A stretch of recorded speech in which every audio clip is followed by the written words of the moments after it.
You're watching Fanboy Versus with your hosts, JD Church, Nicole Hale, Chris Triplett, and Chris McFeely. And you are watching Fanboy Versus. I am your host, JD, joined by the team, Nicole Hale, Chris Triplett, and Chris McFeely. Welcome, gang. What's going on? Yo, yeah.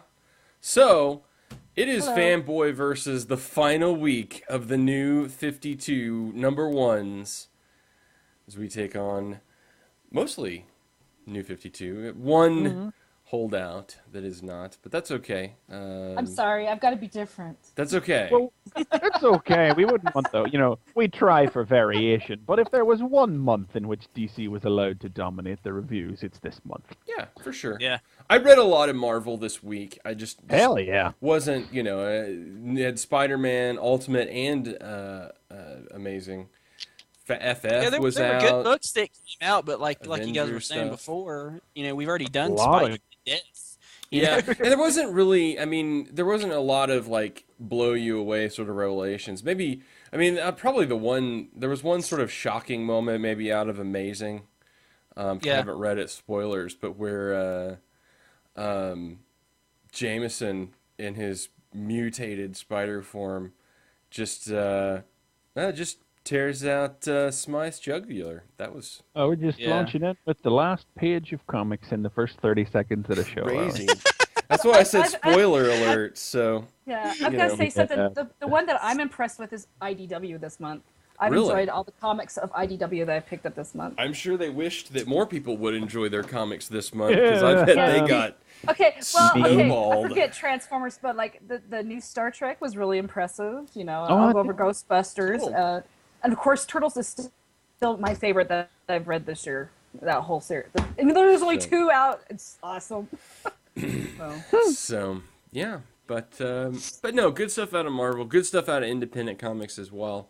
But hey, sorry, we're gonna review what we got. So anyway, reviews will come later. A little bit of news. First off, I do want to say. Thanks so much for listening through our show last week. We got one piece of feedback, which was a thumbs down, but wasn't necessarily very specific. So we don't know if that was the content of the show or the layout, because I know we're kind of doing a new thing as far as reviews and stuff. So we always appreciate feedback, but be specific, even negative feedback. But anyway, sorry. So news, what we got? Not a heck of a lot. Not a heck of a lot. It's a quiet sort of week. I guess Marvel's been releasing this week teaser images for their .1 one-shot in November. Yeah, the .1 thing hasn't completely gone away. They're just releasing a one-shot just called .1 in November, which will be a collection of short stories, basically a book of trailers for the things that will be coming up in the Marvel Universe in the wake, essentially, of Schism, Fear, and Spider Island. All of these events will be wrapping up at about the same time, so all corners of the MU will be poised to go off in new directions afterwards. We've seen images for some kind of Nova storyline. Of course, now the creators credited here may well just be doing the shorts in this book themselves. Who knows what if they're gonna be actually doing the actual project when it comes out after the fact. But we've got some kind of Nova story, which is being done by Jeff Loeb and Ed McGuinness.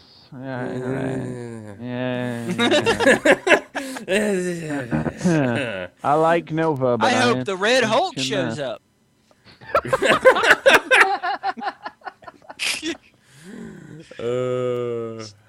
Yes. Yeah. We got something. We got what looks very much to be the Ultron War, foreshadowed in Avengers back in the first story arc of Bendis' New Avengers, and again in the Avengers .1 issue. Brian Bendis and Brian Hitch doing this one, so looking forward to that one. We've known about Fraction and Dodson's Defenders for a while now, but we have a teaser image of them as well. Silver Surfer, Red Hulk, Iron Fist, Submariner, and Nick Fury and Ant-Man appearing in that image, surprisingly. We hadn't heard about them being involved before.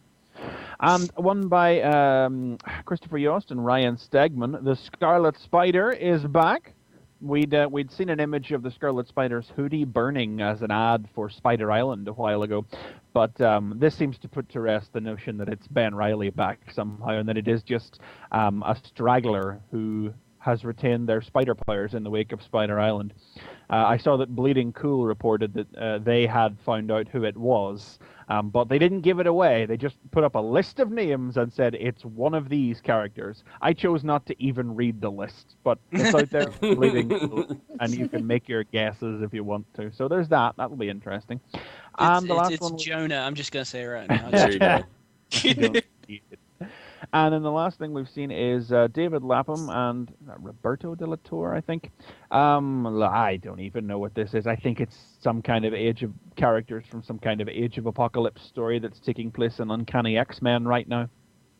I don't care in the slightest. I couldn't, if you would have shown me that image, I don't even know if I would have said that was me. No, it doesn't. Yeah, no. I don't know, and I don't care. Everything else seems important.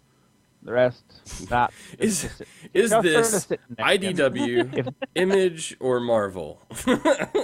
If this is the best that they can tease the State of the X books with post-Schism, Schism hasn't been that bad though. I'm caught up on it. I'm enjoying it. Schism. Schism's been entertaining. What else do we hear this week? Well, I see it was reported that George Perez will be leaving Superman after issue 6. We'll be talking about Superman later in the show, but that's a thing that's been reported. So that'll make a nice graphic novel. To be honest, they probably didn't have him actually contracted for more than 6, but they say Giffen and Jurgens will be taking over. Huh. Yeah, I really don't care. Wow. Well, that's a thing that'll happen. What would it take to get Mark Waid on Superman? Just tell me. Probably get him buy out his money. Would take the ability to have money, sir, and yeah. It's probably the wrong-headed way of looking at it, but I'm really quite glad that I didn't bother picking up Superman now. If there was any reason I would have picked that book up, it would have been George Perez. So I'm quite glad I didn't bother now, to be completely honest. Would have been I don't know. Yeah. And then the only other bit of news that I've heard is a recent tweet from Dan Didio talking about the state of the DC universe. He said there have been no crisis events in the New 52 universe now post Flashpoint, which is odd. Does Dan just talk out his ass? Like, does he have a fucking clue? Because I can't imagine that. I mean, it's like, it's not going to matter story-wise anyway, because the odds of that actually factoring into a story at this point are negligible, and by the time that they feel like something like that should happen, they'll just go back and say, oh, no, they did happen after all, don't worry, because that's just how it works. Yeah, but it's like, even just like in recent memory, Batman can't happen as it is now without Batman Inc., which can't happen without Batman Return to Bruce Wayne, which can't happen without Final Crisis. Exactly. So it doesn't work. It's like it's in exactly the same way that the 5-year time gap doesn't make a lick of sense. No. Yeah, and it's like I'm not even wasting my time getting worked up about it. Just ignore it. They won't mention it in the comics either. Yeah, they stamped 5 years ago on Justice League, but as soon as we jump up to the present day, we'll just quietly forget about that. They say it's only been 13 years in Marvel since Fantastic Four #1. Just shush and move on. Trying to pin down time frames to 70 years of history is a silly thing that doesn't work. And you could say it, but it is the way it is. They're moving. Yeah. It goes back to the same problem, but this is as much.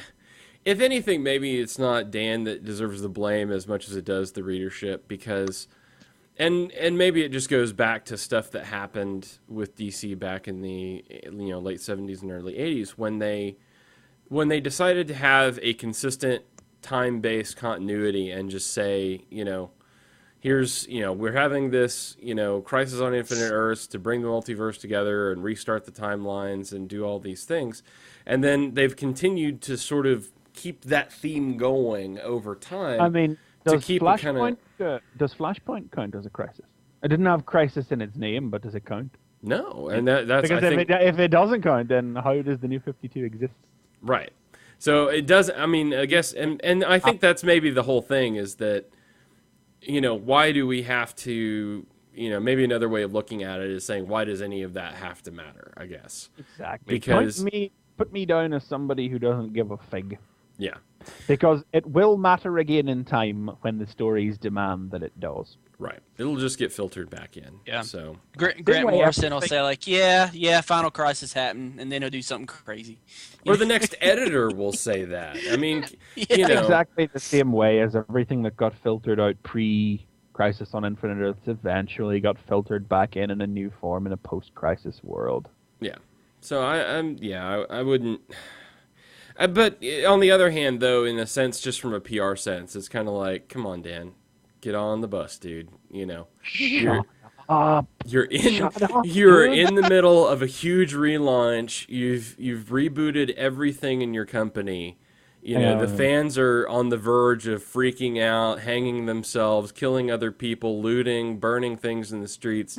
Wait, and I've not heard any of these stories. Well, no, but I mean, I want to read out his tweets here. So he says, "Brace yourself, but after further review, there have been no crisis events in the new DCU." Was he okay, so fair enough. So then he updated with, "For those in crisis over crisis, let me clarify. The topic of crisis was much discussed among the editors and talent working on the new 52. With so many characters and histories restarting, major events like Crisis are harder to place when they work for some and not for others. That was one of the problems coming out of the original Crisis." He's not wrong there. "Well, we are starting our first 5 years into our..." approximately. Fucking abbreviation. Learn to type, Dan. "Approximately 5 years into our heroes' lives, we are focused on the characters' present and future, and past histories will be revealed as the story dictates. Yes, there have been crises in our characters' lives, but they aren't exactly the capital C crises you read before." Yeah, Dan, crises with an ES, not an IS. "They can't be. Now, what this means for the characters seen and unseen, well, that's the fun of the new 52, infinite stories, infinite possibilities, and the best is yet to come. Well, thanks as always for your interest and enthusiasm. P.S. That's the last time I try and answer a Facebook question before rushing out for dinner." Now, is it my imagination, or did that in any way, not in any way, disaffirm the idea people took away from the first tweet? That was just a longer, wordier way of saying exactly what he said in the first tweet. That does not placate. It does not. No. It is not a take back. No. It is not a modifier of any kind. It is just multiple more words used to confirm that, yes, what I said before and what you took away from it are absolutely correct and the same thing. Right. Yeah. Oh, Dan. Dan, get a clue, dude. Like I said, all in all, like I said, I don't care. I mean, I don't. One. Here's a good one. I've just clicked onto this. No crisis equals no Anti-Monitor equals no Yellow Lantern Corps equals no Scarred Guardian equals no Blackest Night equals... No. All that means is that those... I mean, again, we're just saying that those events happened, but they happened differently or for different reasons or along different timelines. After the it's original... a brand new day. That's what it is. Why do you need Anti-Monitor for that? Everything happened, it just happened differently. You don't need Anti-Monitor for that. But you do need the Anti-Monitor because he was the Yellow Guardian. He was the Guardian for the Yellow Lantern Corps. No, you don't have to do that because if you go back and look at what they did in Green Lantern Corps, Sinestro went and told the whole story about how he had the weaponer fashion the yellow ring, and all he has to do is go back. All you do is fill in a backstory. You mean the weaponers from the antimatter universe that was only created when the multiverse was created? Well, the multiverse exists now, but the multiverse does exist. Krona looking back in time and shattering reality and right. So that happened. But see, a lot of the GL stuff. But see, that's the thing is, it seems like a lot of the GL stuff is intact. We're dwelling on this too much. It's a silly thing that silly man said that will gradually. You're geeking out, man. You're geeking out. Basically the point of this is that Dan can't keep his mouth shut. Just shut up. Just say all will be revealed. That's all. You know what? Just go with that. Dan, in the future, advice from Fanboy Versus. Not that you care. Just say all will be revealed, and then we'll just go from there. After the original Crisis. I mean, that was even, like he says, it was an issue after the original Crisis because it was basically addressed that the original Crisis happened, but because they now lived in a timeline where there was no multiverse, the Crisis couldn't have been. Yeah, it was about, but it still happened. I think they clarified later that pardon me, that the whole idea of it was that the Anti-Monitor had tried to merge all of time or something. Was the post-crisis crisis. Gotcha. Whatever. Where's my 0 hour? Yeah. Anyway, well, this will all be fixed later, people. Don't worry. So, anyway. All right. Very good. Well, I guess we'll get to reviews then, if there is no other news. No. Not that I have. No. Okay. I couldn't find nothing. Going twice. Chat. All right, sold. Okay, so, Chris Triplet, you're up first, sir. Yay! I read The Flash, #1, among other books, but I figured I'll talk about Flash. So we get the first issue written by what is his name? Francis? Not Jeff Johns. Francis not Jeff Johns. Written by not Jeff Johns. So I mean, because like if you went into this book, if you was like reading the other Flash books and you just pay attention to like the names on the cover, just looking at it, you would think, hey, this is just like the other Flash, because it looks the same. Like the art's gorgeous. I mean, you didn't miss a step. We're still getting great art. It's just like Flash never ended. And writing wise, it's not bad. I mean, it's just a quick little Flash story. We're not kind of introduced. We don't get his origin again. It's just basically like most of the DC books where we're just kind of getting, hey, he's been Flash for a while. Something goes wrong. Like at the beginning of the issue, he is on a date with Peggy, which was that character that we got reintroduced. I guess we got reintroduced to her at the end of John's run. The one that came back that he had this previous relationship with. So immediately we know that he's no longer married to Iris. They've fixed that, so that never happened. But he had a relationship with Iris at some point in the past because he knows her. And they kind of get into that a little bit, but I don't know if it's supposed to have been like maybe like a romantic relationship or they just knew each other. They kind of leave that open. But how can they have Bart Allen in the Teen Titans if Wally and Iris never married in the future and in the time? Oh God, I'm going cross-eyed. I thought about that, but do we know for a fact that is Bart? Because they don't say it's Bart anymore. I don't know. I'm just messing around. Exploded. He just exploded. Yeah. There's McFeely mess all over now. Don't worry about it, Austin. And that goes double for you, too. Because I read Teen Titans. I got nothing out of Teen Titans. I'll tell you this right now. Maybe you don't even want to waste your time reading that one because unfortunately, I did. It took me a whole 5 minutes to get through it. You're like, really? That's it. Nice. Because we talked about there was nothing grossly offensive in this one. No, it wasn't offensive. It wasn't bad. It's just I got nothing out of it. I don't know. I want a better Teen Titans book. I want top. I want that to be a top priority. If Justice League is a top priority, I want Teen Titans to be a top priority. But it's not. Okay, forget about that. That's Teen Titans. This is Flash. So like I said, it's not a bad book. It's basically. It's the same old stuff. It's just we don't have John's writing it.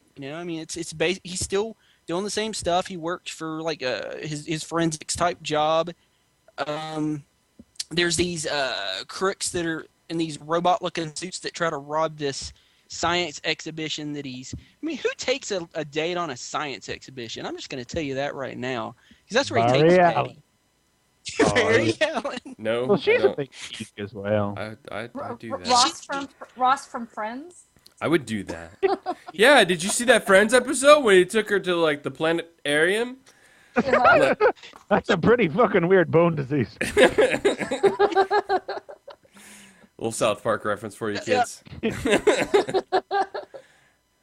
Yeah, but it's like they're on the date, and these guys are stealing this doohickey from the exhibition, and of course Barry goes in, he becomes Flash, and he takes them out, and basically, he just has a little Flash fight, and then he's trying to find out some information about what's going on. He finds one of the burglars turns out to be a character that he knows, like a person that he knew in the past. I don't know if this guy's a new character, if he's ever existed. His name is Manuel, and Barry knew him like years. Manuel. M-A-N-U-E-L. Not Manuel. Manuel. Manuel. Yeah. right, it's not like the labor kind. It's like the guy kind.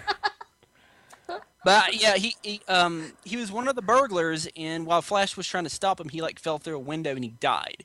So of course Flash, How does he that kind of feels happen? he feels guilty. He thinks he's responsible for his death, which later on it's found out he didn't do it. So most of the issue is spent like where Flash is trying to figure out what happened, what went wrong, what happened to my friend. The strange thing that happens though is at the end of the issue, his dead friend shows up at his apartment. That's when everything kind of gets really weird. And Barry follows him because some bad guys are trying to capture him. And when he chases after him to help him, I'm just going to spoil the ending. Might as well, because that's kind of the interesting part. When Nobody's going to read it. Nobody's going to read it. So spoilers for Flash #1. When he finally catches up with his friend, the guys that are chasing him and attacking him turns out to be him. There's like a splash page at the end of the issue where they all have his face. So it's like, I don't know, clones, time thing. I have no idea what's going on, but that's our big ender for the first issue is his best friend. There's like millions of his best friend, and they're trying to kill him. Wow. But, yeah, it wasn't bad. I liked it. I'll stick around for a little while, but I don't know. I'm missing Jeff Johns. Did he do anything cool, like run across the helicopter blade, or? I saw a very cool page where it was like split up into like 9 or 12 panels, and it's like all together the panels are just one image of a city street, but like each panel follows the Flash's progress down through at super speed, and the panels that he's in are the ones that are in color, and the ones that he's not in are not colored. Oh, that's cool. Cool. Yeah, I mean, it's writer-artist, so he's able to work some cool stuff. I mean, we're not talking J.H. Williams here. Right. Yeah, not that caliber, right? But, I mean, we get the same speed of motion that we've always got with his art, which is great, and that's what I'm saying. If you were just looking at this book, you would think it's business as usual. But when you read it, then you're kind of missing little things. We're not, that stuff we were getting from Jeff Johns that just made the book so damn cool. So, I don't know. I'll stick around. We'll see if it gets better. Well, I've been thinking recently, and we'll talk about it more when it gets around to me. But Jones's run on the Flash was lacking in something. Where his turn on Green Lantern, set people's minds on fire. Really got all the attention. Really pulled people in because he had something to do and say with the character, and it was about it was a redemption of Hal as well. But his turn with Barry, he doesn't seem to actually have had anything to say with Barry or to anything to really do. There's no redemption for him. Of course, this was addressed long ago with the very idea of bringing Barry back, but they just didn't really seem to. I think that the problem with that, like the difference is that it kind of felt like it was cut short. Went straight into Flashpoint, went straight into the new DCU. How long was he doing Green Lantern? I mean, he was doing Green Lantern for a while. Yeah. I mean, what we got was good, though. I enjoyed what we got. I wish we could have got more of it, but hey, new DC universe, we'll truck on. We'll another character to save. We got Aquaman to save. Yeah, well, I mean, we'll get to that later, as I say, but that's a book where it feels like he has a mission. Yeah. Where he never really did with Flash, So I'm not that I didn't enjoy what I read from him, particularly the Reverse Flash single issue, excellent stuff. But he didn't feel like he had any particular goal or mission or purpose in writing those stories. But like with Green Lantern, and as we'll see with Aquaman later, he feels like he has that now. So yeah, that's not really about this issue of Flash. But I'm saying I'm not averse to somebody else stepping in at this point. Yeah, and I think with these where they're coming off of good runs and good writers, I think they almost just maybe need some time. They got to brew, got to stew. Yeah. It's weird because okay, so I read Teen Titans, 2 books that Jeff Johns worked on, and now they've gone over to somebody else, and I don't know. It's weird. Just saying. Yeah. Okay. Well, to be fair though, I mean, if you're judging them based on Jeff Johns wrote them once, you're going to have a pretty small pool of books that doesn't apply to. Yeah. Yeah, I know. But I'm just like, I really there's like these big name titles, and it seems like are really big top writers. They're like Superman. I'm not saying that George Perez isn't like big quality creator, but as far as writing goes, I wouldn't have picked him for Superman. I would have picked him to draw it, but I wouldn't have picked him to write it. And we're kind of getting that with Flash and Teen Titans. We're not getting who I think should be doing those books. You know what I mean? Who would be your dream Flash writer? Jeff Johns. Honestly, I don't know. Jeff Johns would be good. Well, there you go. I think we have found the problem. There's your problem. Mark Waid on Flash. I could go for some more Mark Waid on Flash. So basically, we need to clone Jeff Johns, and we'll have him write everything. Okay. How about Grant Morrison on Flash? Has he ever done Flash? Put him on there. That'd be We'll make 6 clones between Jeff Johns, Grant Morrison, and Mark Waid, and we'll just have them write every comic. There you go. No? Yeah. Okay. And Gail Simone. Mark Waid. Dude, Gail Simone, she can do Flash. I would love to see that. A Gail Simone Flash, that would be interesting. That'd be cool. The sexual innuendos. Oh, man. Yeah, that He'd would have be. some fun with that power, wouldn't he? Yeah. Good Lord. Okay. Sorry. Gotta get that out of my head. That one slightly. There's all kinds of. All right. Somebody else has read a book, so maybe they should step in and talk about the book they read. Okay. We're ready to move on then, is what you're saying. Yes. Okay, very good. So, we will go on to Nicole then. The holdout for not 52 this week. I held out because I really like this one, and I think a lot of people didn't pick it up because it's a movie tie-in, I guess. It's IDW. So I'm reviewing Ghostbusters. It's the new one that came out this month. And the only thing you have to know about this is if you watch the movies and you enjoyed the movies, the 2 movies that are out, you will enjoy this. There's a lot of references. Oh, I was hoping that would go in a different direction. like if you enjoyed the movies, this is not that at all. It's good. The thing is, if you've never seen the movies, they give you an insight to what the characters are like. They start off on a talk show, and the host is pretty much. Is it about hairless cats? Is it a talk show about hairless cats? Please let it be about hairless cats. It doesn't mention that, but you come to find out it's Janine's show, and you're just like, oh, okay, so she moved on. All these weird things start to happen in her TV talk show. Like Gozer shows up, and she. I don't know. Ask that famous question, are you a god? And of course, Ray answers it, yes, I am this time. Guess what? It's still the wrong answer. And he even says that. He's like, there is no right answer to that question. And then he starts seeing himself as the Stay Puft Marshmallow Man. And then he finds out that Ray is being visited by this, I guess, heavenly host, who, by the way, looks familiar if you know anything about the Blues Brothers. So Jake Blues makes his appearance in the comic. Wow. Wow. Yeah, it's really fun because, we come to find out that, this is all a dream, but there's a reason for it. So, again, not just with Ray, but there's also little montages to like Caddyshack as well. Yeah. So, weird. Yeah, it's really fun. This is the first issue of an ongoing, isn't it?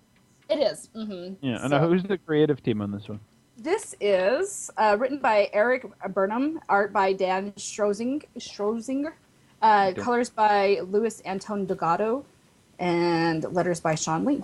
So. Because I know IDW did a couple of Ghostbusters miniseries before, but they were all almost uniformly dump. This is much better than that. This is much better than that. I remember I had the misfortune to read the first one of those, but then IDW actually lost the license to publish Ghostbusters in the UK. Same as Doctor Who, same as Turtles, and any of our UK listeners won't be able to read this. But this is really fun because the main point of this book is Janosch from the second movie. It has to deal with his nephew going through this paranormal activity, and of course he goes to the Ghostbusters to try to get help, and he's like, is it about me, is it about my family? And so they're trying to comfort this little kid, and then they try to figure out what the problem is. Of course they go to his building and all hell's broken loose. So I don't want to give it a whole lot away. It's just really, it's packed jam with just fun stuff. The artwork is fun. There's a lot of references to old stuff, even stuff, you know, like you said, to Caddyshack and the Blues Brothers. Pretty much, yeah.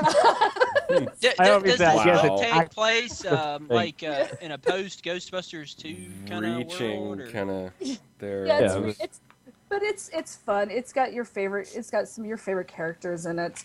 But another good thing with it is with these issues, it's kind of like a 2-part series. They also come back with, it says each month come back straight from the files of the Ghostbusters. So they have like another separate little mini series in this that talks about the different files where they've completed and is it like cases or something they've completed? Yeah, it's like different cases. It's confidential, but the thing is, it's totally different artwork. So you kind of get it inside that someone else is after the Ghostbusters. Another fun thing is they have this art gallery that they're going to be putting in that shows you how they came up with the ideas of the different ghosts, because there's different ghosts in here that are really drawn crazy and kind of scary. But they have like this concept art gallery, and then they also have a fan art as well in the back. All right, so this is a really like there's a lot of stuff going on here then. Yeah, so we should buy this because we're never getting Ghostbusters 3, right?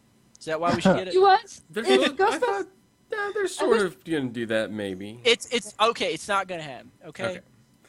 I'm just telling. All right. This would be a good Ghostbusters 3 story if they continue it.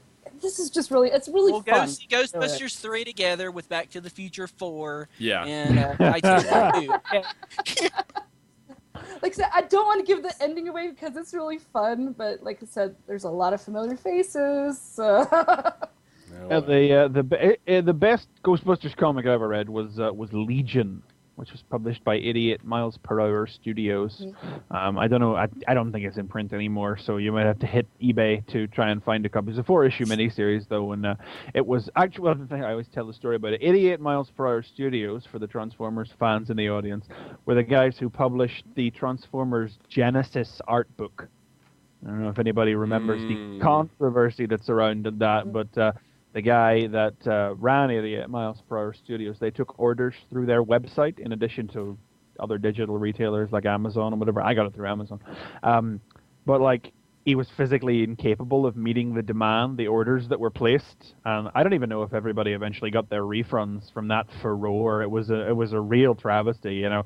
And I said, I will not buy from this company. I will boycott this company. Solidarity.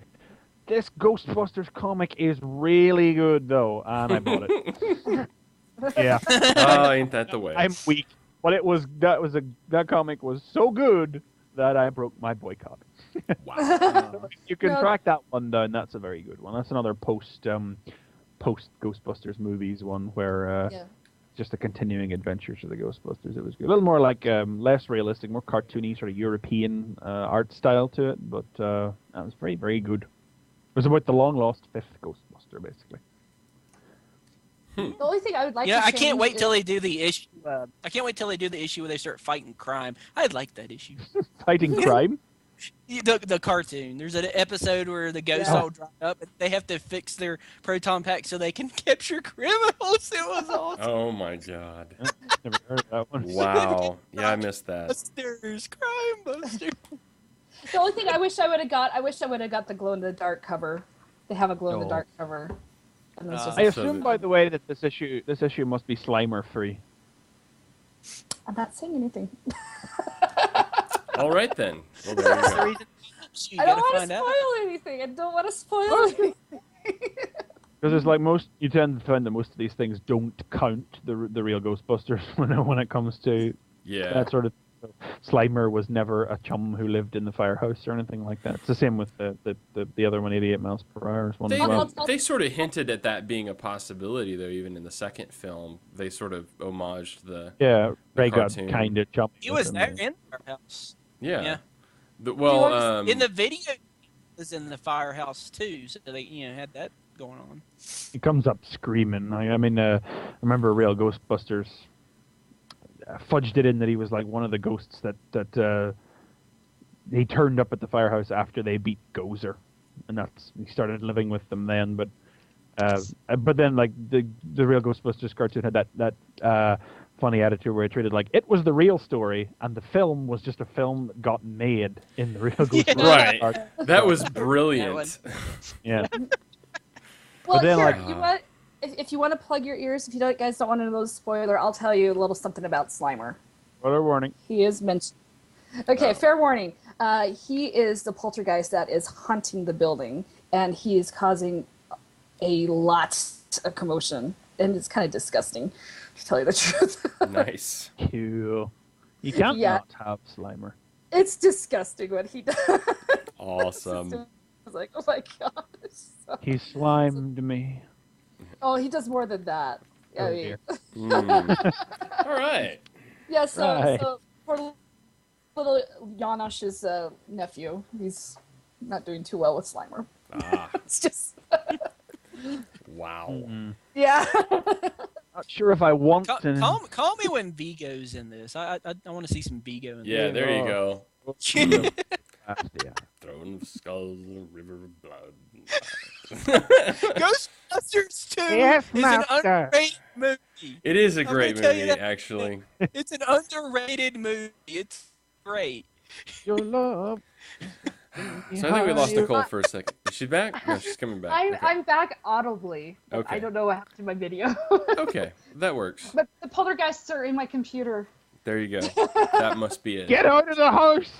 The Skyfall is coming from inside the house! Okay. There you go. Ghostbusters? Yes? There you go. Get it. All I right. love it.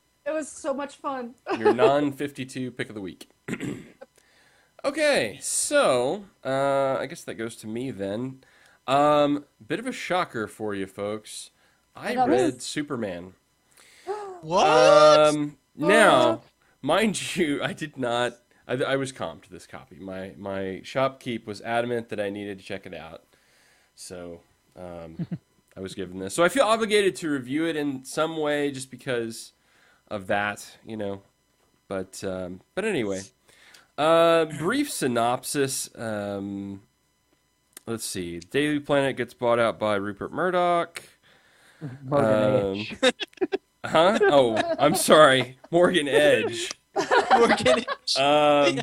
You know, they allude to it being, I mean, they even make references to, like, this company, whoever had previously run this company, having wiretapping issues and things. So it's sort of like a nudge, nudge, wink, wink, Oh, you yeah. know. Oh, Morgan H is always like that, anyway. Yeah. So anyway, so here's the preface for this, right? I don't know jack shit about Superman in current. Like, I know the mythos. I've not ever really read Superman consistently. So you may be surprised or you may not be surprised by what I'll say in this particular review. Well, we'll see. So anyway, the old Daily Planet building has been torn down. That happened. Lois Lane has been put ahead, head of like the TV news division, I think is what she's doing. Something that I should have known about if I read Stormwatch happens. And Dude, I read Stormwatch. I didn't know what the hell they were. I don't know talking how about. I wish that's they supposed wouldn't do that. Yeah, because it's like, You know, well, That pisses It's a me number off. one. I mean, don't say look at another issue if you're number one. Right. For God's sakes, at least get to issue 5 before you do that shit. But the I'm thing sorry. is, this Continue. isn't the first one they did that in. They Yeah. did that in several of the new 52. So let's see. Superman tries to save the city from terrorists, and in the process is attacked by a fire monster, Woo! and then saves the city from that See, period. instead. There's of course posturing by the news to catch the story, and Lois actually has a helicopter pull back. One of the news helicopters pull back in Oh order my to try God, to the save new it. 52 has ruined Lois Lane. Yeah, I know. She's not the gutsy, take no prisoners Oh, they reporter. make a reference if she Um, was in that helicopter, she Glenn would have been in Beck there. tries to blame the alien fire creature on Superman. And Clark gets the scoop on Superman saving the city, and then goes to apologize to Lois for something that we're not really sure about, and then takes his balls and goes home. So that's basically the story. And Lois and Superman's no longer Right, they're no longer married. She celebrates Yeah. by stooping some other guy, Yeah. who I don't even know who that character's supposed to be. And she must not be too good because she answered the door in the middle of it. Yeah, right. It uses his super hearing to hear them talk. Yeah, he overhears them talking, which is like That's the walk of shame. And walk of shame. My Yeah. question is, did he hear anything before he got to the door? Well, we don't know that. That's why he went to the door. Keep up. So, I don't know. I mean, there's a couple of things going on here. One, we sort of, there's a lot of elemental play on, like, City of Tomorrow, which is a constant, Man of Tomorrow, City of Tomorrow's constant play, I would assume, in Superman. I mean, the old Daily Planet is gone. A new, fancy, shiny Daily Planet with a big, new, shiny Daily Planet on top. But the old Daily Planet goes out with a bang. He hurls it at the monster. And Clark is, Clark is a bit down about this whole thing. He's certainly not up on the new ownership and stuff.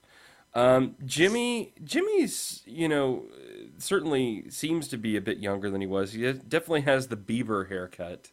He has got such blue hair.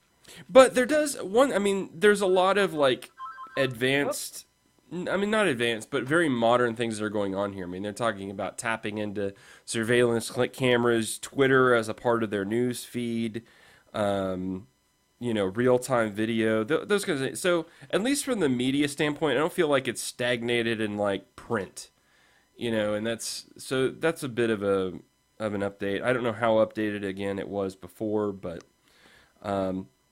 there's a couple of things that go on throughout this. One, as Superman is, like, saving the city, you get bits of this story, basically, that you find out later that Clark has written, that is an account based off of his interview quotations of Superman, retelling how Superman saved the city or whatnot. And you get into the explanation for Lois, like, pulling the helicopter back as far as, like, she feels responsible for these lives, and she's not going to put them in danger. She'd put herself in danger. Yeah, if it was her, she would have been out there doing it. Yeah, and she says if it would have been her, she would have had no problem, but since it's other people, she's going to find other ways to do it. So, and then there is this play from, like, the police where, they even say, look, this is too big for us to even deal with. We're just going to back up, try to save lives, and let Superman take care of it. And there's mention here, too, of, like, Superman's powers continually increasing.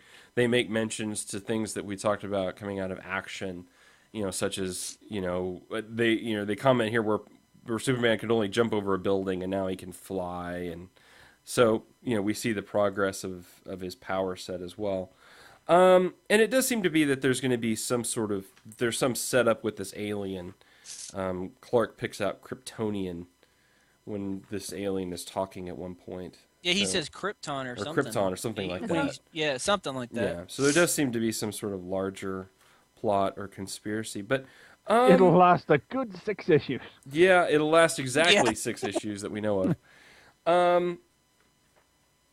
The positive is he's not walking around America and talking to people. No. Okay, that's the positive. So here's the thing. I mean, I was sort of I had two conflicting things coming into this as far as conflicting reviews. I had Brian's review, which was basically like, this was the worst thing ever. And I had my Shopkeep's review, which was talking about how amazingly great this was. And I think I fall kind of maybe somewhere in the middle towards good even. I think that for me, like I said, I don't have anything invested in this character, and I read it, and it felt like Superman. So... They definitely have the heroics down. Anybody who was Yeah, it whining was- off it the was- back of Action Comics, you Yeah. could definitely see that they haven't established some new mission statement for Superman where he is a hard-edged social crime fighter. Yeah, I mean, I feel like I'm in a real world where a newspaper can only survive off of other media outlets. You know, you only get a print paper if you have online internet, television, and, you know, other things to support your media. So I don't feel like I'm in a bizarro world where people still are buying papers from Newsies, you know, off the street corner. On the Bizarro world, that's exactly how commerce works. Exactly. You have no get internet deal. It am great success. Sweet. I can't wait till Bizarro shows up. And he's just, The only thing I had it was problems with definitely. I'm sorry, what, Nicole? Sorry, go ahead.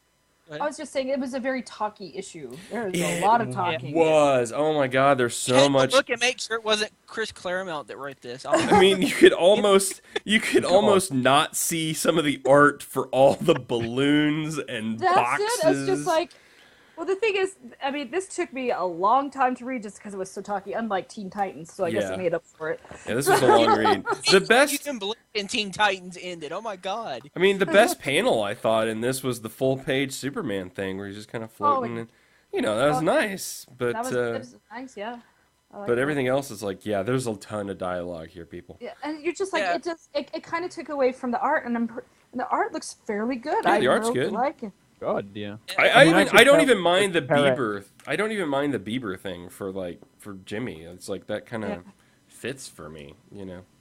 That kind of works. And I was a little disappointed to hear that Perez wasn't going to be drawing it himself after it was announced that he would, but you can tell Perez layouts just looking at the page. I can anyway. Yeah.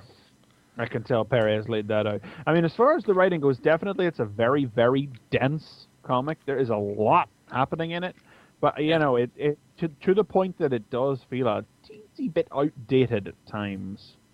It feels like a comic But- that you read in the 90s or the 80s. It But- doesn't feel like It- a comic But you're here's reading in the but here's my thing. Like I said, if they're talking about new readership, for someone that you know has basically seen like some of the Superman movies and hasn't really kept up with like you know the modern trend of what Superman is, this feels like Superman. Oh no, Yeah, don't worry. it's Absolutely feels okay. like- That's You know. that's my only problem with it. It's just okay. There's nothing that knocks my socks But- off and says, "Hey, I want to get you too." But isn't that the thing? I mean, isn't that the point with this though? In some ways, like with the whole New 52, the restart for a title like Superman, isn't the idea to sort of display the known idea about the character and draw you in with feel like you don't need all of that other baggage and that you can just Well, this is exactly what I you said know. about Wonder Woman last week. right, and that's what I say. It's, But yeah. this definitely makes more of an attempt to introduce you to Superman, his supporting cast, and his world, where Yes. Wonder Woman Yeah. just Right. it didn't. Yeah. Yeah, So Wonder Woman, you were just there and you're on the roller coaster and you just go. You don't. This. Yeah, it's introducing you to everything. So I'm not saying I'm like swayed. I'm not saying like, I'm on the Superman bandwagon, by any stretch of the imagination. But I thought it was a good comic. I didn't have I don't have a problem with it. I thought it was good. Are the bizarro JD? I know, right? Well, and that's why I say So, like so I'm you trying got to. to pick up two, right? You got to pick up number 2, right? No, You gonna do it? no. It's not. I mean, and that's why I say I'm very. So George Perez is only going to be on it for 6 issues now. You should totally get number 2. You should get the 6 issues. Should get the 6-issue story arc. Form a You gotta complete find out where the attention. fire guy Do you came realize from. that it was? Come I on. spent $20 on comics this week. You know what? My monthly budget is $55, and so I've got to cut somewhere. And I this being spent- free was the only reason I was able to get it. So I spent $130 this month. God, I can't do that. I've got I'm so not many supposed medical to. bills. It makes So- me sick saying that. Yeah, but anyway, like I said, if you're not like super invested in Superman, like if you haven't been keeping up, and you want to jump back on, I think this is good. I think this is why the new, I think that's a good example of what the new 52 should have done. Give you a new, show you something cool, show you the character, and then let it go from there. I mean, it seems like there's going to be some plot threads to go off of. So, anyway, there you go. That's my review. Superman. Okay, Superman. Okay, Superman. Not terrible. So You sorry, know, Brian. not means- terrible. And it that hurts means a you lot to coming say from- that. I know. That, Yeah. Well, okay, the comic is not bad. Okay, I don't like the character any more or less than I did. You know what I mean? I just don't care. You know, I'm still gonna pick Bruce in a fight. So you know. Well, I get a chance in the next Justice League. See how So, that goes. yay. Anyway, okay, all right, Chris, you're up, sir. Okay, well, I am talking about Aquaman. Yeah. Number one, definitely. There's not no booing in this issue. Yeah, no, He doesn't talk to a fish. Does not talk to any He fish. does not But talk as to we fish. also learn in the course of this issue, he doesn't talk to fish. What? No, he don't. We'll get to it. What Hold does he on. do? How does? So What? this issue is it's pretty much a standalone piece, bar some bookends. he And, goes on the beach to get a tan. Oh, no, you see, this is exactly the sort of shit that this issue takes head on. You see, you're throwing shit at Aquaman, and he's going to stab you with his big pitchfork. So, the mission statement of this issue is to teach you that Aquaman does, in fact, not suck. Now, we all know Aquaman is the lame hero. Like in real life, big. Saturday Night Live does it in Robot contemporary- chicken. Yeah. particularly Big Bang Theory and Family Guy are big Oh, culprits God. behind making fun of Aquaman in modern. You know, definitely this is not an idea. I mean, the basic idea in the mainstream media is born out of Super Friends. Yeah. Because that's how anybody even knows who Aquaman is, Right. basically. But I think shows like Big Bang Theory and Family Guy, to name two recent ones, are the ones that are responsible for really keeping the idea alive in the mainstream media mind. And this issue, and Jeff Johns, when I said earlier, like he has a goal for Aquaman, and the goal is to tackle that attitude head on and say no. And he does this. He accomplishes this by taking he does this by taking that attitude. He takes that attitude and he actually transplants it into the DC universe itself, fictionally. Yeah. That is how the man on the street actually views Aquaman in this story. I love that The story too. I think it's with, great. the story opens with some guys who've robbed a bank, fleeing from police, only to find Aquaman standing in the street in front of them in a lovely dramatic panel. And He's not in the ocean. He's in a waterless street. yeah, just in a street, you know. And then you're like, is that Aquaman? And then the police are, what is Aquaman doing in the street? We are not in the ocean. Oh my God, that's awesome. Yeah. And so the robbers floor the truck right bearing down on Aquaman. He gets his trident up, catches the grill, and flips the truck clean over his shoulder. Slam! Whoa. He shrugs off bullets. They bounce off his armor. They graze. They show he's not completely bulletproof. The bullets graze off his head, and they do draw blood. But then he beats the holy snot out of the criminals. But even Wow. after that, the policemen offer him a glass of water, and he's like, "No." And off he leaves. And they go, Wow. "I can't believe." Like, but as he leaves, like, "I can't believe we just got upstaged by Aquaman." Still no respect. Plainly Boy, established, they're never gonna let us live this down. Yeah. he doesn't get any respect at all. He then goes to get some lunch in full costume. He goes to a seafood restaurant. Yeah. Oh my God. And that's exactly the reaction everybody in the restaurant has. And as he sits down, and you know, the waitress is very nervous. What do you want? I just want some food. And he's, you know, I love the fish and chips. And then there's just utter silence. What? You can't get the fish and chips. You're Aquaman. He's like, why not? He says, because you talk to fish. I don't talk to fish. I Fish. reach into their midbrains telepathically and push them to help me out. Squid, sharks, eels, it's all the same. No, dolphins are another story. Their brains are too simple to carry on. Fish brains are too simple to carry on a conversation. He doesn't talk to fish. No, that is a Just complete talk to inversion of how Peter David used to write. Peter David actually used to write it that he did hold conversations with fish. He's accosted by a blogger who wants to interview him, and that just helps get us our rundown of who and what Aquaman is. Son of a human father and the mother who was Queen of Atlantis, married to a red-headed mermaid. Buddy, please, I just came here to have lunch. What's it really like to be a punchline? How does it feel to be a laughingstock? How does it feel to be the guy asked him. Aquaman responds by just lifting his trident and walking out. That's awesome. Poor guy. So what's it like to be a douche? Yeah, but then he gives the waitress. The waitress has told him the story about how she's trying to put 2 kids through college. So Aquaman tosses her some doubloons from a pirate chest to put the kids. Yeah, that's through how college. Aquaman pays for food. Doubloons. Yeah. Oh He my pays God. by. He has by sunken check. treasure. That's how he pays for his food and stuff. That's awesome. And so that is very much what this entire issue is about. Is about going. Aquaman is actually awesome, and here's why. Yeah. I mean, one would sort of have to hope that attitude is that's a statement that's been made now, and will not be beating that horse to death too much in subsequent issues. Mm-hmm. Like, obviously, if it's his image in popular culture within the DC universe, then it's gonna crop back up. But I just hope that they have to play it carefully to make it work, and I think Jones will be able to. But I wouldn't want to see a whole issue dedicated like this again.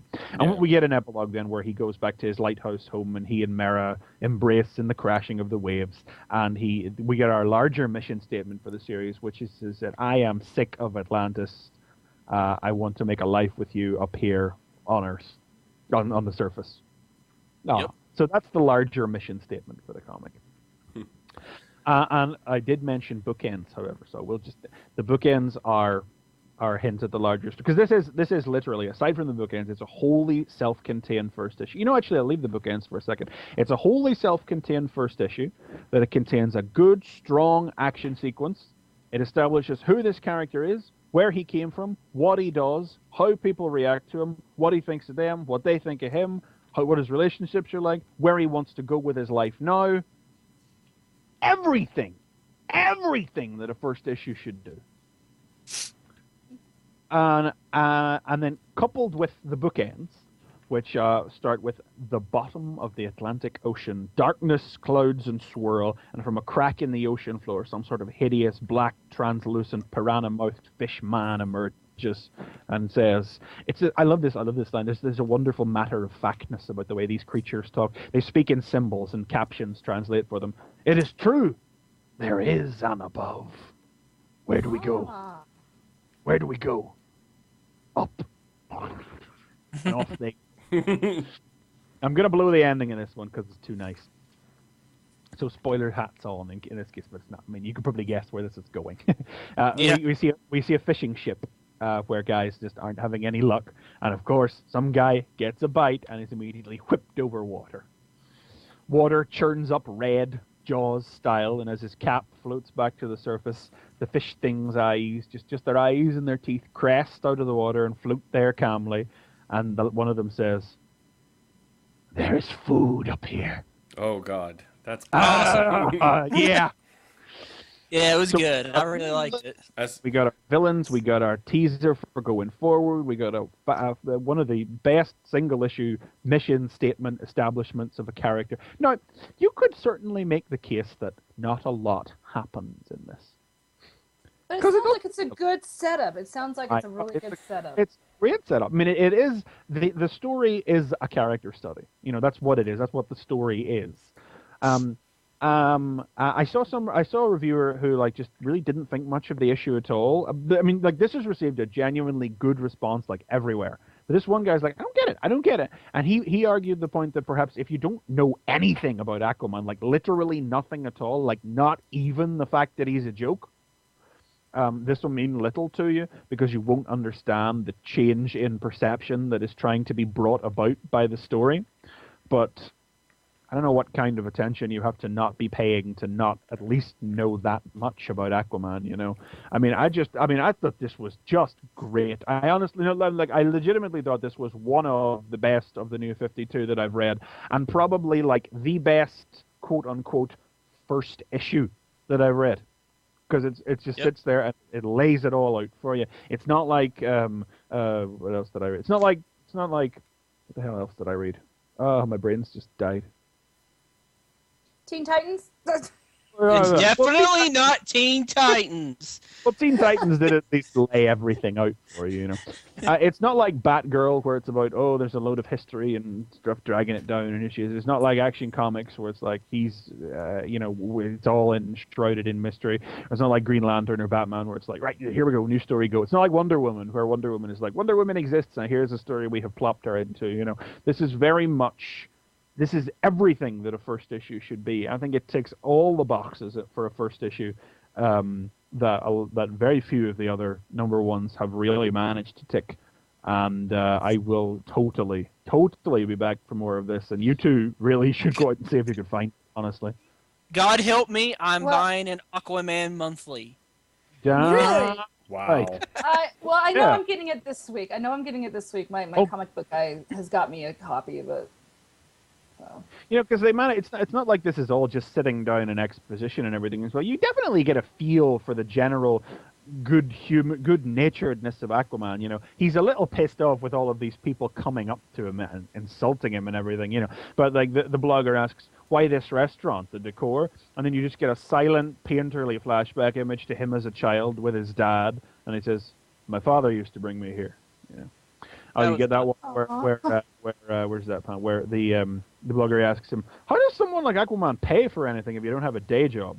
And you see him with a big treasure chest of gold doubloons, and he just goes, Yeah. I get by. Nice. I mean, Mara does get a lot of attention. She's just here to be loving wife. You know, she doesn't get much more than that. But See, Aquaman's Aquaman's married. She's got that going for her, and like he must be the only married superhero left. Yeah. I feel like this book was an inevitability anyway. This isn't something that just exists because of the New 52. This is real post Brightest Day stuff that probably would have come, like Swamp Thing, probably would have come to be anyway. Yeah. So I imagine it's following on from that a little bit, but no, really, just genuinely very, very good and recommended to anybody. Like everybody, Aquaman, like that's it. There's really no put wrong here because anybody who already likes Aquaman, I grant you now, I'm assuming here, but I don't think there's anything in this that they will object to, that there were any changes or anything they will object to. If anything, I would say it's just affirming the things that they like about the character. And anybody who goes, Aquaman talks to fish, is like, no, he doesn't, bitch. No, he don't. It deals with both sides in one fell trident swiping swoop. And it's just well worth. I'm really looking forward to that. Legitimately one of the best of the New 52, and probably the best single first issue, air quotes. Definitely get it. And beautiful art as well by Ivan Rice. Nice. Oh, yeah. Don't forget about the art, because art's... Oh, yeah. Because it's the same guy who drew the Aquaman segments in Brightest Day. That's why I think this was an inevitability. It's the same creative team, Jeff Johns and Ivan Rice, who did the Aquaman parts in Brightest Day. No, there's no sign of Aqualad, Blackwalad, Jackson Hyde. But I believe word is that he is supposed to be appearing quite shortly down the line in the series. So anybody that read Brightest Day can definitely go into Aquaman. But frankly, I think anybody should give it a go. Anybody who's using the New 52 as a chance to check out some new things that they wouldn't have before, Aquaman, definitely, totally check it out. You will not be disappointed, I don't think. Sweet. Yep. Cool. Good. Awesome. Yeah. So, I'm excited to read it. yeah. You should be. JD, get it? Shut up. Does he? Shut up, JD. He doesn't talk to fish, JD. How does many he- times are we going to say this? Does he ride a big seahorse at any point? He's on Ryan, tire issue. No. He no. never gets in the water in the issue. In fact, he gets to the edge of land, No. and he doesn't Yeah, get in the water. And his response is, fuck that water. I'm staying up here. He just fuck that water. Does not even any like flying fish that jump out and like hit the. Don't talk to fish.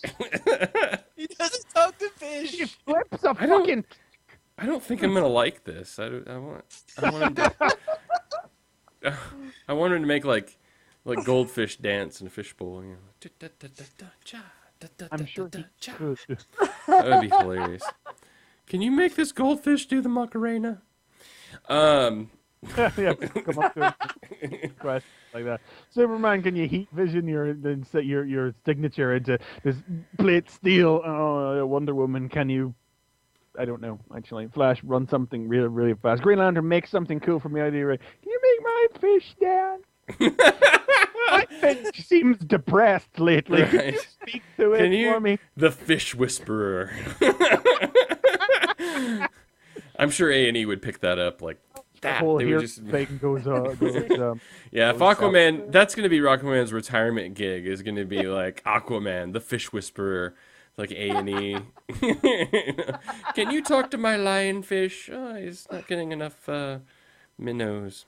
Anyway, so.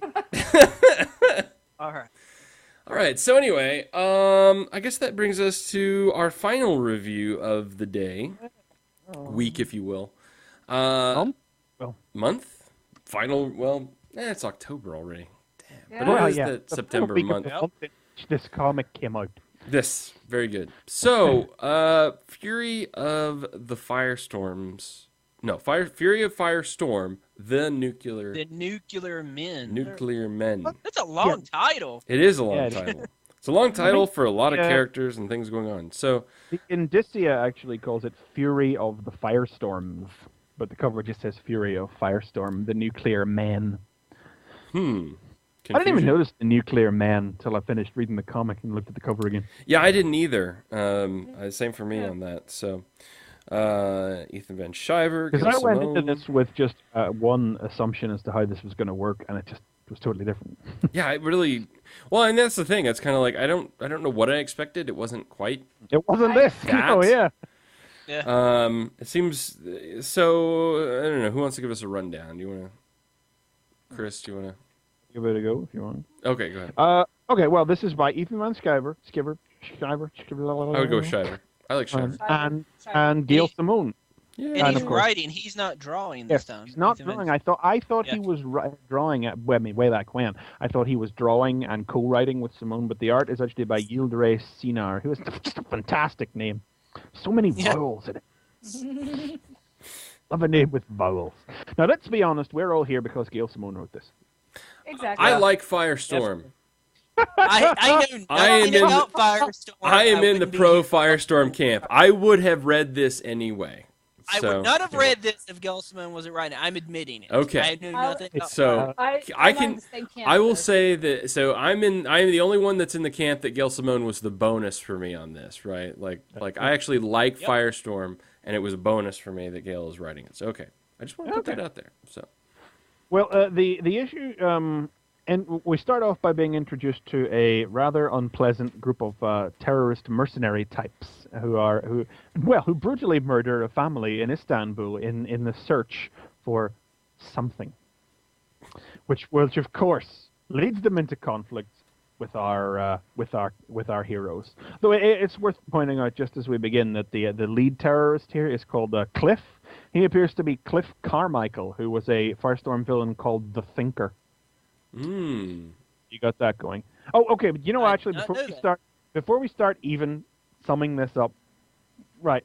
Forget anything you knew about Firestorm. Yeah. No, I said that on Twitter, and somebody quipped back, "It's Firestorm. People don't have to forget." Oh, burn! Oh, that hurts me right there. Right there. That hurts me in my heart. Yeah. Okay. But yeah, this is ultimate Firestorm. Oh yeah, this definitely. Is start anew, familiar cast members, not familiar to me, but in new roles. This is an origin issue. Again, this is like Aquaman. This is a first issue. This is not a Wonder Woman. They already exist. Let's go. This is not the character already exists. Now we're going to give you a solid recap of who and what they are about. This is an origin issue, brand new. Firestorm has never existed before now. That surprises me with how much she was used in Brightest Day. I mean, because wow. Brightest Day happened because all things happened in Green Lantern, but Firestorm. Oh no! Don't cross that. Yeah. Yeah, like I said, don't think about it. Just read the comics and enjoy the stories. Yep.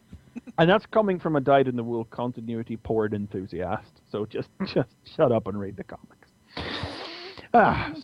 We meet our two characters, who are, as you may have guessed, our Firestorm heroes from Brightest Day, Ronnie Raymond and Jason Rush.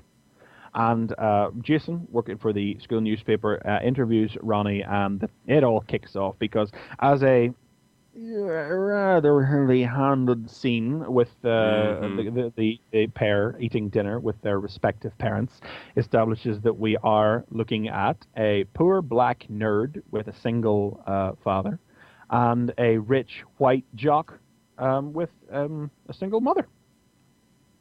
Oh, do you feel the parallels there? Oh, there's yes, very similar. I think that I can't remember which is which, but Gail Simone and Ethan Van Sciver are known for their leftist and rightist views. I don't know which is which because I fuck American politics, but I know that they are known for being on very much the opposite ends of the political spectrum. Gail would be left, and he would be right then, if that's. Yeah. I don't want to live in a world where Ethan Van Sciver is correct. I jest. Anyway, no. So the whole idea, like opposites, are definitely at the core of this, extending beyond even the fictional world and into the creative team. And I don't know if that's like, I don't know if the two of them came to the conclusion to play it that way because of how they're publicly known and what the appearance of them working on a book together is, or if they decided to work together based on the way they could. Well, you know what I'm saying. Anyway, it's all buried in there. Anyway, the story is called The God Particle, which, as you may know, is another name for the Higgs boson, which is that theoretical particle that would explain science. Yeah, Not I keep exactly, but okay, we'll go with that. I keep on stuff. And the terrorists accost a Dr. Dupont at the Large Hadron Collider and force information out of him about the location of these, God, so many science terms. Magnetic bottles. Magnetic bottles, thank you, which have been disseminated by Professor Marvin Stein, who we all know, well, you may know, he was the original Firestorm with Ronnie, pre-continuity, obviously. And he also was merged with Jason for a time, if I recall correctly. Am I recalling correctly? Yep. Yes? I think so. Yep. Yeah. And the terrorists are basically out to track these down. They're working for shadowy evil corporation because they need to prevent a firestorm protocol from occurring. So there are images shown here which show various different firestorms. So there seems to be like a Union Jack firestorm, like a Japanese firestorm, maybe firestorms from all around the country, from all around the world. But there doesn't seem to have been like a firestorm that existed as a DC Universe Justice League member superhero before. Yeah.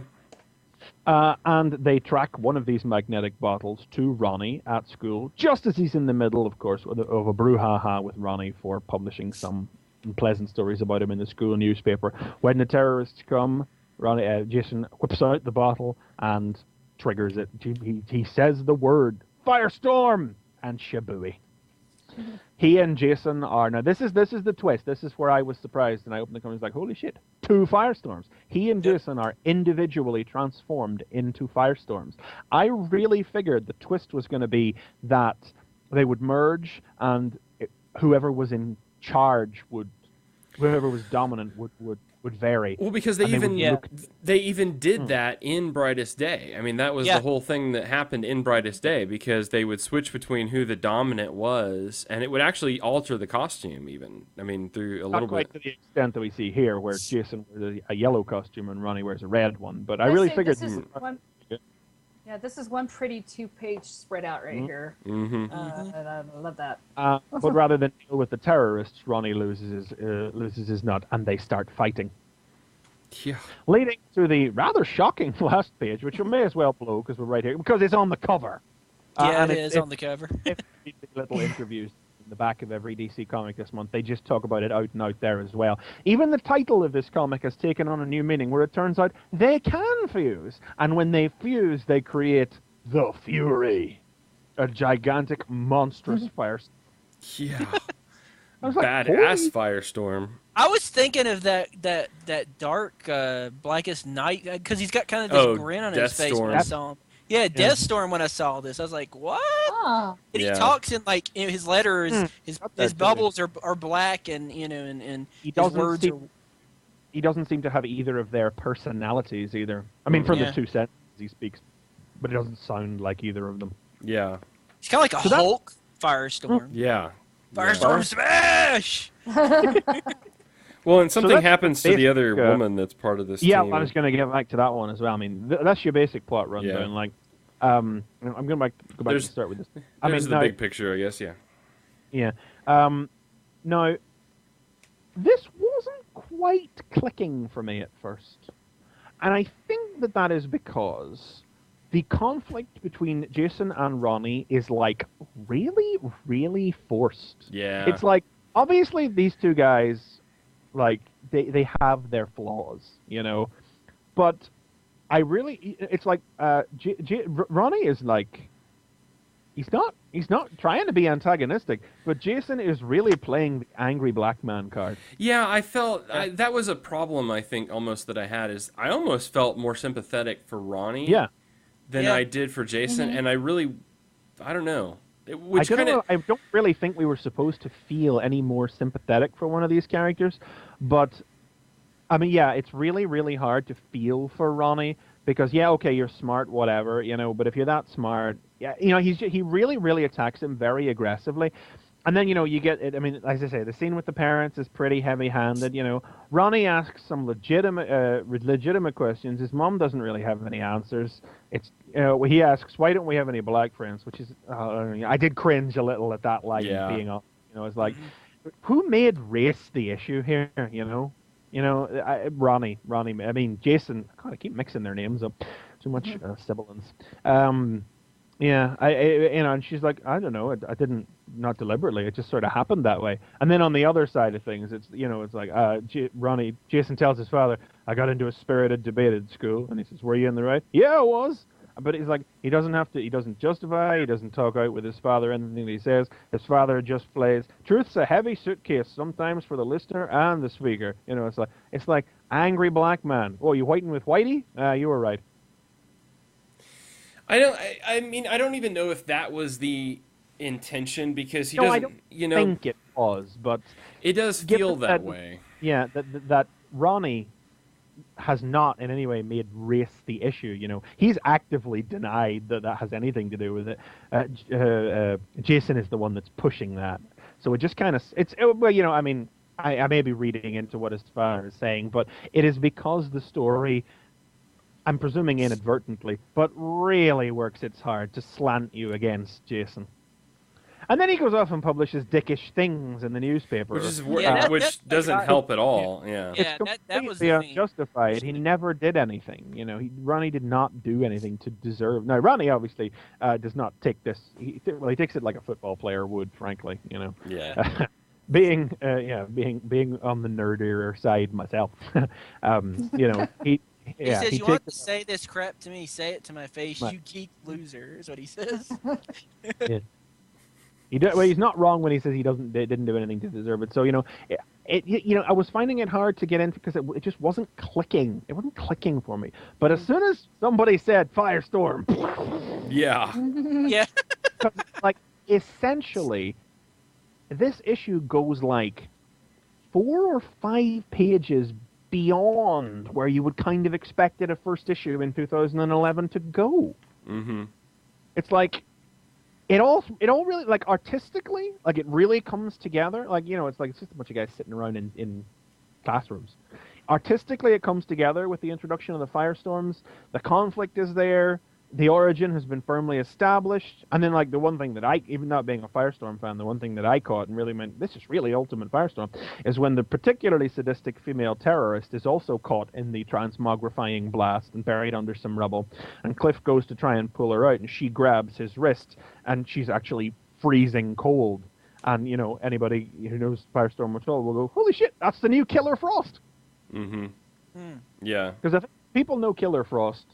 I know Killer Frost. I didn't know it was a Firestorm villain. Yeah, that's I it. didn't know that either. Like, Yeah.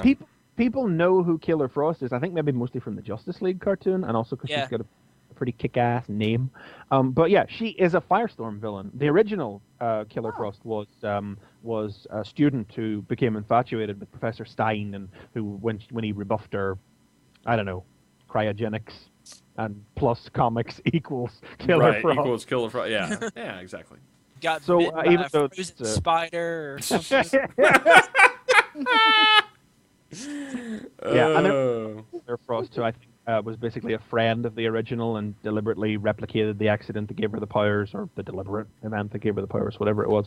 So although her name here is completely different from either of the previous two, she's a brand, whereas this Cliff is presumably Cliff Carmichael and may become the Thinker down the line. This is a brand new Killer Frost, so that's cool. And then we suddenly get this additional twist again, and the Fury is suddenly appeared. It's like there's firmly 2 or 3 steps beyond really where you would have expected the issue to go. You could have conceivably seen it end with the transformation. You could have conceivably seen it end with Ronnie attacking Jason in the last page of them. But no, it ends on the 3rd beat with them fusing into Firestorm. It's like, we're doing this, and we're doing this. Here we go, let's go. It really suddenly, violently, enjoyably falls into place as soon as that word is spoken. And it turned me around from being a little on it to being definitely coming back for the next issue. Yeah. Oh, yeah. Yeah, I'll keep getting it. Yeah, I do. I don't know. It seems like it's like there wanted to be an attempt to talk about the politics of it, and they're in a race issue and things. That aspect just really hasn't worked out too well, in attempting to, rather than just allowing the differences to be. I mean, the jock versus nerd angle was enough, The white and black thing just happens to be something that's already in. But I don't think whenever Jason Rush was created that they specifically sought to create an opposite number to Ronnie Raymond and made a black nerd instead of a white jock. Back when he was actually created. So that is just something that's inbuilt into the dichotomy of the pair now, which allows for this kind of story to be told. But they probably could have just left it at jock and nerd. And then I would have liked to see that later, let that... Yeah. Yeah. I mean, they're already at each other's... Well, I mean, to be fair, the fact that they're already at each other's throats leads into why Ronnie immediately attacks Jason. They've had to have a backstory even before here. Yeah. Had to have a past. But it's just a little heavy-handed, and it's really hard to sympathize with Jason. Yeah. Which is, I don't know. Which I can't imagine was deliberate, as I said. But. Yeah. Yeah, I mean, really, I think you're absolutely right. It's like, once that trigger hits, then it really picks up and goes from there. The whole issue just comes together. You get that, then they fight each other, then it's Killer Frost, then it's the Fury, and it's like boom, boom, boom, 3 or 4 things, one after the other, where it's like, I want more of this now, please. Yeah, I want to know what's going to happen, so I'll stick around for a couple issues. Yeah. Oh, it's already on my list. I was excited. Yeah. I mean, that's 2 issues of Gail Simone's 2 new 52 issues, though, that start out with some poor innocent getting hopelessly murdered. Yeah. Isn't that her thing, rough. though? I mean, I don't know. I don't think any innocent children ever got their throat slit, even in Secret 6. Yeah, this is true. That was a bit much, I get that these are bad people, but after there's been so much discussion about sex and violence last week, one couldn't help but notice. Yeah. One couldn't help but notice that, it's only just occurred to me, but, that's something that was basically wholly exempt from Aquaman, was any kind of particularly grotesque violence. The only really bad thing that happens is the guy who falls into the water, but it's the water gets all bloody, but it's not, it's just not too bad. Yeah. It's just Jaws. It's cinematic off-screen stuff, Where of course, no, it's not like anybody gets stabbed dead on panel here, but what's that character's name? Troy, a fellow football player. He gets shot in the head. Yeah, a lot of people get shot in the head as she's coming into the school. Yeah. Mind you, now that I know that she's Killer Frost retroactively, it's like, she's a psycho bitch. Yeah. Yep. But it caught me by surprise that's even... I wondered if the terrorists were supposed to be anybody. I don't know who Cliff Carmichael is. I only heard about that after the fact. But I realized we were looking at Killer Frost whenever the Frozen Hand came up. Yeah. I've looked up the other two though, and they don't appear to be any pre-existing Firestorm supporting cast members. So, yeah, well, maybe they'll turn into. Well, I was going to say turn into Firestorm villains, but does he have any other than Killer Frost in the center? No, I mean, didn't he's so much of a Justice League kind of character that, I mean, yeah, there are others, Had but, his own series for a while though. Surely he must have fought. So much of people. that went on to the Elementals, though, because then he spent that time, when it was just Well, that was Stein. much later. Firestorm had 20-some issues before the DC implosion killed it. Yeah, but, you get Monster a Week a lot of times out of those, Yeah, but that's just Monster of the Week in your first year is potentially arch villain 20 years down the line. Yeah. Well, yeah, if down the line, it's written by Jeff Johns or other people. But yeah. So no, I think it's good. I like it. I'm on. I was on before. I'm on now. So Well, I gave it a go because it was against someone I was down for a couple of issues of it anyway.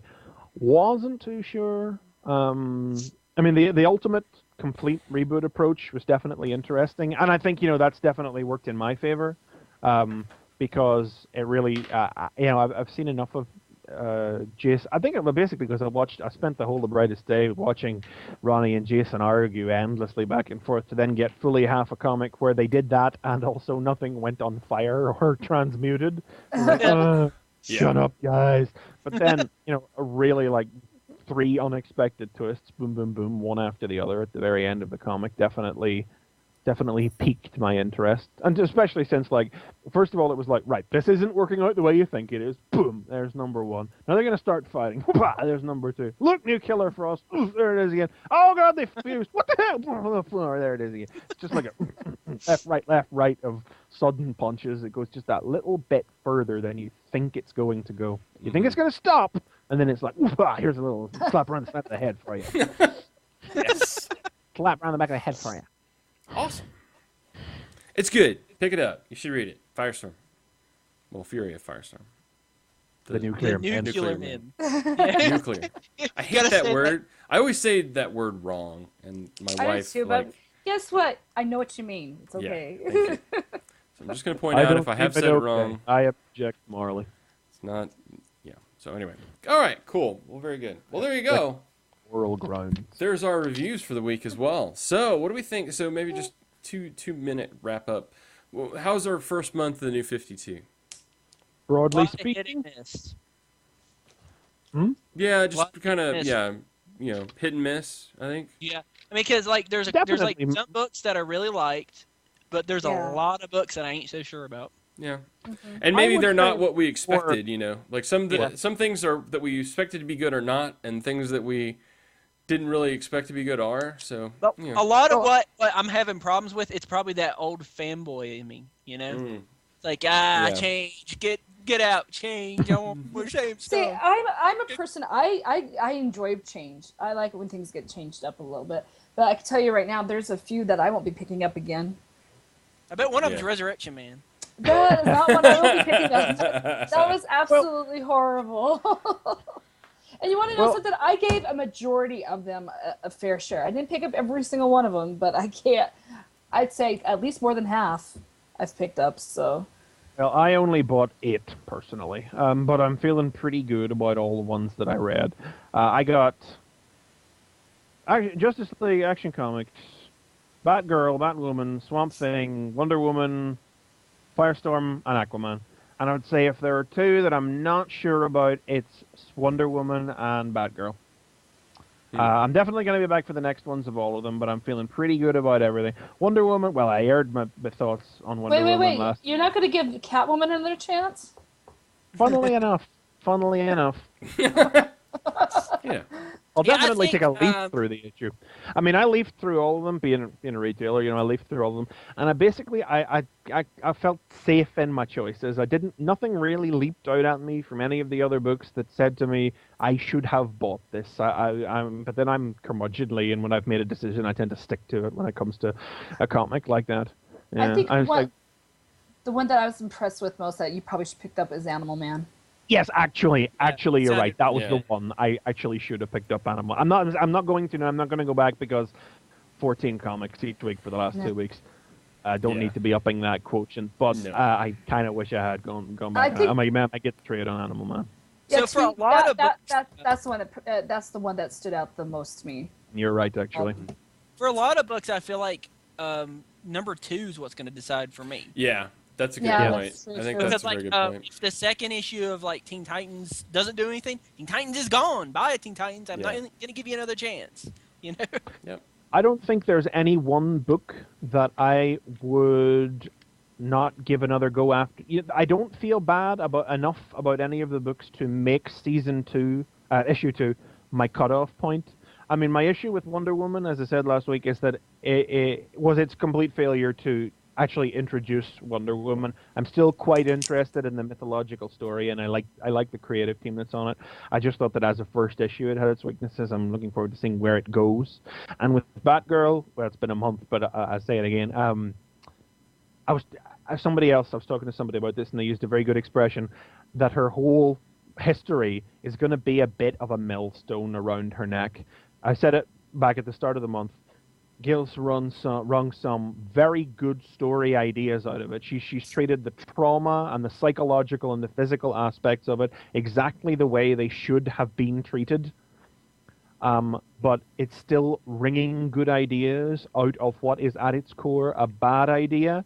And while she has managed to put something good together, what the story has not yet done is convinced me that there is any reason for Barbara Gordon as Batgirl, and I don't think it's ever actually going to accomplish that because there isn't. Yeah. But I'm not done with the book. Yeah, I'm definitely going to give it some time. Prove me wrong. Prove me wrong. There you go. Well, I like to just real quick. I like to think that my what they convinced me with to say that Batgirl needs to be Barbara Gordon is Batgirl Year One. That was very good. So I would like to see more of that, please. Cool. She didn't write it, but I'm just saying that Batgirl Year One was a good story, and I like Barbara Gordon as Batgirl. Huh. So overall, hit miss. I think you're right though. True. I'll run with that. We'll see. Next month will be the telling month. We'll go through. Oh, Well, there's a couple I've already written off. Yeah, but you read everything. Yeah. So. Oh yeah. Yeah.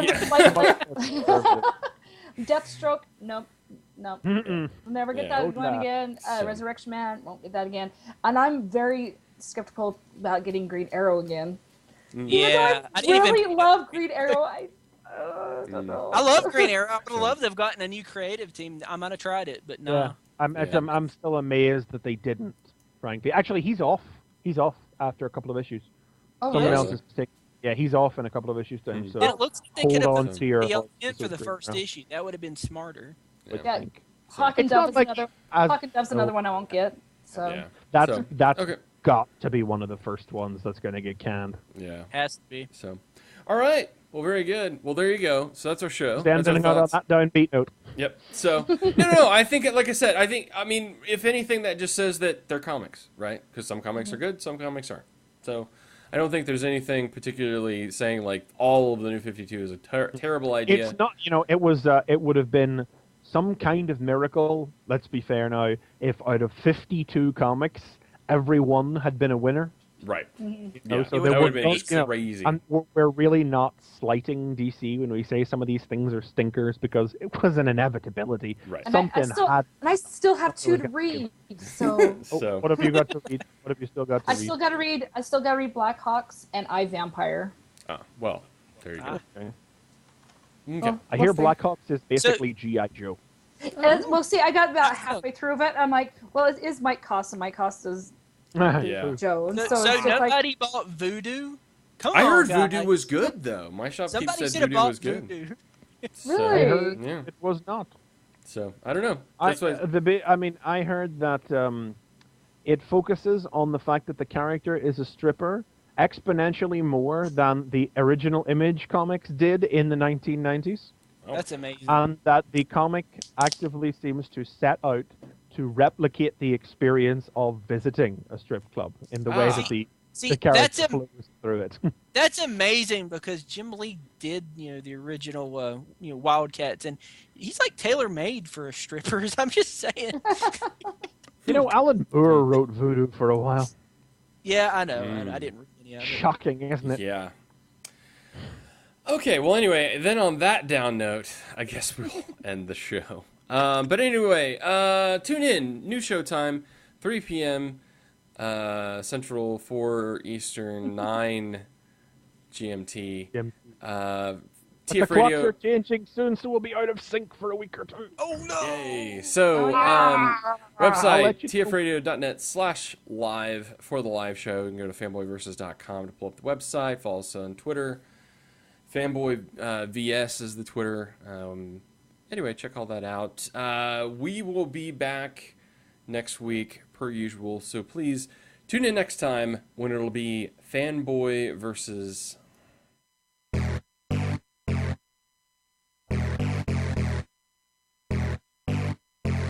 This has been Fanboy Versus. Visit us at tfradio.net for show notes and to subscribe to the podcast. Follow us on Twitter at tfradio for news and updates. Like the podcast? Leave us feedback on iTunes. Copyright 2011 Radio Free Cybertron.